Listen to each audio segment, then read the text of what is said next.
آپ نے یہ بھی دیکھا ہوگا کہ جنگ رک نہیں رہی تھی اور یہ اس شرط کی وجہ سے ہوا جو ایران کی طرف سے امریکنز کے سامنے رکھی گئی، اور پھر ہم نے اب اس جنگ بندی کا اعلان ڈونلڈ ٹرمپ کے سوشل میڈیا اکاؤنٹ سے دیکھا ہے، اور یہ بھی اس بات کی ایک بہت بڑی دلیل ہے کہ امریکنز نے اس جنگ کو رکوایا ہے، کیونکہ ایران نے ان کو صاف کہہ دیا تھا کہ ہم آپ کے ساتھ اس وقت مذاکرات نہیں کریں گے جب تک آپ یہ جنگ نہیں رکواتے۔ اگر جنگ رکوانی تھی تو نیتن یاہو خود اعلان کرتا، لیکن نیتن یاہو نے یہ اعلان نہیں کیا۔ دوستو، اس سے پہلے لبنان نے برطانیہ کو یقین دہانی کرائی کہ لبنانی حکومت اس بات کو یقینی بنائے گی کہ اسلحہ صرف ریاست تک محدود رہے گا۔ اور پھر سے یہ جملہ بہت ہی امپورٹنٹ ہے اس پورے سینیریو میں، جس میں نیتن یاہو آپ کو بار بار حزب اللہ کو غیر مسلح کرنے کی بات کرتا ہوا نظر آتا ہے۔ اسرائیلی وزیر اعظم متعدد موقع پر یہ بات کر چکا ہے کہ لبنان سے جنگ بندی کے لیے حزب اللہ کو غیر مسلح کرنا ہوگا۔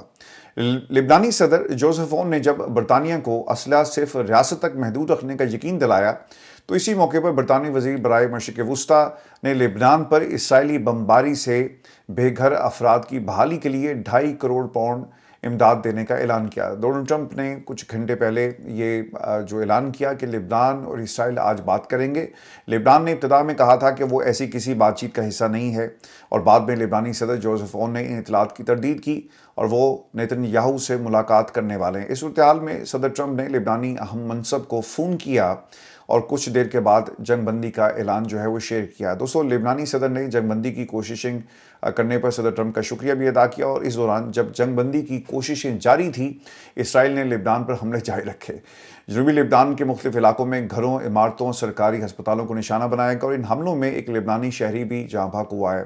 دیکھیں، یہ وہ معاملہ ہے جو میں نے پروگرام کے شروع میں بھی آپ کے ساتھ ڈسکس کیا کہ اگر انہوں نے جنگ بندی کرنی ہوتی تو یہ نیتن یاہو اعلان کرتا۔ وہ گریٹر اسرائیل کا پلان لا کر دنیا کے سامنے نقشے کھول کر بیٹھ جاتا ہے کہ دیکھیں جی، یہ ہمارا پلان ہے۔ آپ ریاستوں کو ختم کرنا چاہتے ہیں، مصر ہے، شام ہے، لبنان ہے، اور پورا اسرائیل فلسطین آپ کھا گئے، اور اس کے ساتھ ساتھ پھر بڑھتے بڑھتے آپ نے ایران تک آنا ہے۔ تو یہ گریٹر اسرائیل کا پلان ہے جس کے لیے وہ کوششیں کر رہا ہے۔ اور ویورز، آپ کو یہ خبر دیں کہ ایران کی قیادت کو شہید کر دیا گیا، اور تقریباً کوئی آیت اللہ خامنئی کے ساتھ جتنے بھی جنرلز تھے، ان کے کمانڈرز تھے، علی لاریجانی ہیں اور بہت سارے اس میں لوگ تھے، بہت ہی اہم لوگ ہیں جو ایران کی پالیسیز کو اوور دی ایئرز دیکھتے رہے، ان کو شہید کر دیا گیا۔ لیکن ایران ان کی شہادت کو نہیں بھولا، بدلہ لینے کا اعلان کیا ہے ایران نے، اور جنگ کے میدان کے بعد اب آپ کو سفارتی محاذ کے اوپر بھی ایران جیتتا ہوا نظر آ رہا ہے۔ ایرانی وزارت خارجہ کے ترجمان ہیں اسماعیل بقائی، وہ یہ کہتے ہیں کہ دونوں ممالک کے لیے خطرے کی گھنٹی بجاتی یہ کہہ کر کہ وہ اپنے رہنماؤں کے قتل کا ذمہ دار امریکہ اور اسرائیل کو ٹھہرائیں گے۔ غیر ملکی میڈیا سے گفتگو کرتے ہوئے انہوں نے کہا کہ امریکہ اور اسرائیل نے جو کچھ کیا وہ بین الاقوامی امن اور سلامتی کے خلاف جرم ہے۔ امریکہ اور اسرائیل کے یہ حملے جنگی جرائم ہیں جو انسانیت کے خلاف ایک بہت بڑا جرم ہے۔ تو ایرانی سفیر رضا امیری مقدم نے ایک بار پھر صاف الفاظ میں پاکستان کے اوپر اعتماد کا اظہار کرتے ہوئے کہا کہ امریکہ پر ہم اعتماد نہیں کر سکتے، پاکستان کے اوپر ہم کر سکتے ہیں، مذاکرات صرف پاکستان میں ہوں گے اور اس کے علاوہ کہیں نہیں۔ اسلام آباد کے پالیسی ریسرچ انسٹیٹیوٹ میں انہوں نے خطاب کیا ہے۔ ایرانی سفیر رضا امیری مقدم نے یہ بھی کہا کہ امریکہ قابل بھروسہ ملک نہیں، ایران نے پاکستان کو قابل اعتماد اور غیر جانبدار ثالث قرار دے دیا۔ رضا امیری مقدم یہ کہتے ہیں کہ ایران خطے میں بالادستی نہیں چاہتا، خود مختاری کا تحفظ چاہتا ہے۔ جوہری پروگرام مکمل طور پر پرامن ہے، کوئی ثبوت پیش کریں۔ IAEA نے بھی ایران کے جوہری ہتھیار نہ بنانے کی تصدیق کی۔ پاکستان کے سفارتی کردار اور امن کوششوں کو ایران کی جانب سے سراہا گیا۔ ایران 1979 کے انقلاب کے بعد سے مسلسل دباؤ کا شکار ہے، اگر آپ ان کی پوری ہسٹری اٹھا کر دیکھیں۔ اور دوستو، 47 برس سے امریکہ اور صہیونی قوتوں کا دباؤ ایران جو ہے برداشت کر رہا ہے، لیکن اسے ہمیشہ ہر محاذ کے اوپر ناکام واپس لوٹنا پڑا۔ میں نے آپ کو اس دن بھی یہ بات بتائی تھی کہ آج تو آپ یہ ایٹمی ہتھیار اور باقی باتیں کرتے ہیں، بیلسٹک میزائل ہے اور ایک فنڈامنٹلسٹ حکومت، لیکن 47 برس پہلے یہ تمام معاملات ایران کے معاملے پر امریکہ کو یہ اس کا سامنا نہیں تھا۔ یہ معاملات آج آپ کو نظر آتے ہیں نا۔ پہلے دن سے ان کی لڑائی کیا ہے کہ ہم نے اسلام کے خلاف ایک ایسی حکومت جو اسلامک ریولوشن کے بعد مارج وجود میں آئی، تو ہم اسے کسی طرح بھی قابل قبول نہ سمجھتے ہیں، بلکہ اس کے خلاف ہر محاذ کے اوپر ہم ایک نیا محاذ کھولیں گے۔ تو یہ جنگ ایٹمی ہتھیاروں کی نہیں ہے، ایٹمی ہتھیار سے تو اس حکومت کو مزید تقویت ملے گی، ایران کا ایک ڈیفرنٹ قسم کا اسٹیچر انٹرنیشنلی سامنے آئے گا، لیکن جو اصل مسئلہ ہے انہیں اسلام کے ساتھ ہے۔ دوستو، صدر ٹرمپ کے ساتھی دھمکیوں سے باز نہیں آ رہے۔ امریکی chairman joint chief of staff general Dan Caine نے کہا کہ امریکی فوج ایک لمحے کے نوٹس پر ایران پر دوبارہ حملے شروع کر سکتی ہے۔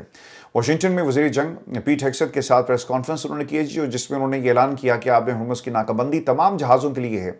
ایران جانے یا ایران سے آنے والے جہاز پر یہ پابندی ایرانی سمندری حدود اور بین الاقوامی پانیوں میں نافذ ہوتی ہے۔ اگر کسی جہاز نے سمندر میں ایران کی مدد کی اور کوشش کی تو اس کا بھی پیچھا کیا جائے گا۔ جنرل ڈین نے یہ بھی کہا کہ ناکہ بندی کے دوران 13 جہازوں کو واپس جانے پر مجبور کیا۔ ان میں وہ جہاز بھی شامل ہیں جو ایرانی تیل لے کر جا رہے تھے۔ اب یہ کام ایک اور بھی کر رہے ہیں، اور یہ بڑی جو اہم ڈیولپمنٹ یہ ہوئی ہے کہ جتنے بھی جہاز یہاں سے گزریں گے ان کی تلاشی لی جائے گی۔ اس سے پہلے دیکھیں، امریکہ اگر اس جنگ کو ختم کرنا چاہتا ہے تو اس کا طریقہ یہ تھا کہ آپ ٹیبل پر بیٹھیں اور ٹیبل پر بیٹھنے کے بعد ایران کے ساتھ کچھ چیزیں طے کر لی جائیں، لیکن ایران کے ساتھ چیزیں اپنی ٹرمز کے اوپر یہ طے کرنا چاہتے ہیں۔ اب انہوں نے ایک اور کام یہ کیا ہے، اور وہ کام یہ ہے کہ ایسے جہازوں کی تلاشی لی جائے گی جن پر انہیں شک ہوگا کہ اس کے اندر یہ اسلحہ لے کر جا رہے ہیں اور یہ اسلحہ ایران کے لیے ہے، تو اس کو قبضے میں لے لیا جائے گا۔ تو اگر یہ کام کیا گیا تو اس کے نتائج بہت ہی بھیانک ہوں گے، اور وہ جنگ جسے ایران امریکہ خاص طور پہ ختم کرنا چاہتا ہے، یہ جنگ کبھی بھی ختم نہیں ہوگی۔ دوستوں، میں آپ کو یہ بھی خبر دے دوں کہ روس نے امریکہ کو ایک طنزیہ مشورہ دیا، اور وہ مشورہ کیا ہے؟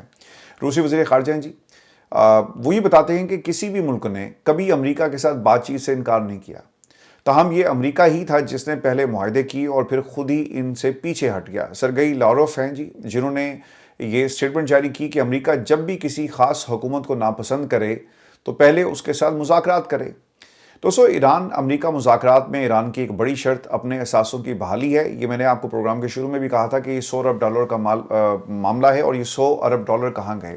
$100 ارب سے زائد مالیت کے یہ اثاثے مختلف ممالک میں منجمد ہیں، اور ایران انہیں استعمال نہیں کر سکتا۔ کسی ملک میں ایران کے کتنے اثاثے موجود ہیں، اس پر بات کریں گے۔ ایک رپورٹ کے مطابق ایران کے یہ اثاثے دراصل وہ رقوم ہیں جو ایران نے تیل کی فروخت اور دیگر ذرائع سے حاصل کی، لیکن امریکی اور عالمی پابندیوں کے باعث انہیں غیر ملکی بینکس میں روک دیا گیا۔ ان پابندیوں کا آغاز 1979 کے بعد ہوا، جب ایران کے جوہری پروگرام کے باعث مزید اس پابندی کو سخت کر دیا گیا۔ رپورٹس کے مطابق یہ اثاثے مختلف ممالک میں موجود ہیں، جن میں چین میں کم از کم $20 ارب کے اثاثے ہیں، بھارت میں $7 ارب کے اثاثے ہیں، عراق میں تقریباً $6 ارب کے اثاثے ہیں، قطر میں $6 ارب کے اثاثے ہیں، جاپان میں $1.5 ارب کے اثاثے ہیں، امریکہ میں تقریباً $2 ارب کے اثاثے ہیں، جبکہ ان ممالک میں یورپی ممالک بھی شامل ہے۔ ایران کے لیے ان اثاثوں کی اہمیت انتہائی زیادہ آپ کو ملے گی، کیونکہ یہ ملک کی معیشت کئی برسوں سے پابندیوں کے باعث دباؤ کا شکار ہے۔ اگر آپ کو $100 ارب مل جاتے ہیں تو یہ آپ کی اکانومی کو سپورٹ کرنے میں بہت مددگار ثابت ہو سکتا ہے۔ دوستو، مہنگائی اور کرنسی کی قدر میں کمی جیسے مسائل بڑھ چکے ہیں۔ ماہرین کے مطابق اگر یہ اثاثے بحال ہو جائیں تو ایران اپنی معیشت کو سہارا دینے، انفراسٹرکچر بہتر بنانے اور جنگ کے بعد بحالی کے عمل کو تیز کر سکتا ہے۔ 2015 میں ایران اور عالمی طاقتوں کے درمیان جوائنٹ پلان آف ایکشن کے تحت کچھ اثاثے بحال ہوئے، تاہم 2018 میں ٹرمپ کی جانب سے اس معاہدے سے علیحدگی کے بعد ایران کے اثاثے ایک بار پھر منجمد ہو گئے۔ میڈیا رپورٹس یہ بتاتی ہیں کہ ان حملوں میں 8 اپریل کو لبنان پر جو حملے کیے گئے اسرائیل کی طرف سے، ایک تو یہ ایک تباہ کن لہر تھی، اور ان حملوں میں تقریباً کوئی 350 کے قریب افراد جو ہیں ان کے مارے جانے کی اطلاعات ہیں، جس میں 30 بچے بھی شامل ہیں۔ تو یہ نمبرز بہت زیادہ آپ کو بڑھتے ہوئے نظر آئیں گے، اور جو دنیا کو یہ سمجھنا چاہیے، اور خاص طور پہ لبنان کی جو حکومت ہے وہ اس کے اوپر نظر بھی رکھے ہوئے ہے کہ امریکہ تو ہمارے ساتھ ثالثی کا کردار ادا کر رہا ہے کیونکہ ایران نے شرط رکھ دی ہے، لیکن لبنان کے اوپر حملے آج بھی جاری ہیں۔ ادھر سے ڈونلڈ ٹرمپ نے اعلان کیا، لیکن اس کی طرف جو میزائل داغے جا رہے ہیں، جن علاقوں میں کارروائیاں ہو رہی ہیں، ان کارروائیوں کو کون روکے گا؟ تو اس کا جواب آپ کو جو نیتن یاہو کی حکومت کے پاس تو یقیناً ہوگا، لیکن ڈونلڈ ٹرمپ کے پاس اس کا جواب نہیں، کیونکہ ڈونلڈ ٹرمپ اس جنگ سے نکلنا چاہتا ہے، اور وہ ایک اپرچونٹی کی تلاش میں تھا، چونکہ ایران کی طرف سے شرط رکھی گئی ہے۔ میں دوستوں آپ کو یہ خبر دے دوں کہ امریکہ کی آب ہرمز کی ناکہ بندی سے لے کر چینی بینکس کو بند کرنے کی دھمکی تک سارے معاملات چین کے نوٹس میں ہیں، اور اب اس نے امریکہ کو شٹ اپ کال دینا شروع کر دی ہے۔ تازہ بیان میں چین نے امریکہ کی چینی بینکس پر پابندیاں عائد کرنے کی دھمکیوں کی مذمت کر دی ہے۔ چینی وزارت خارجہ کے ترجمان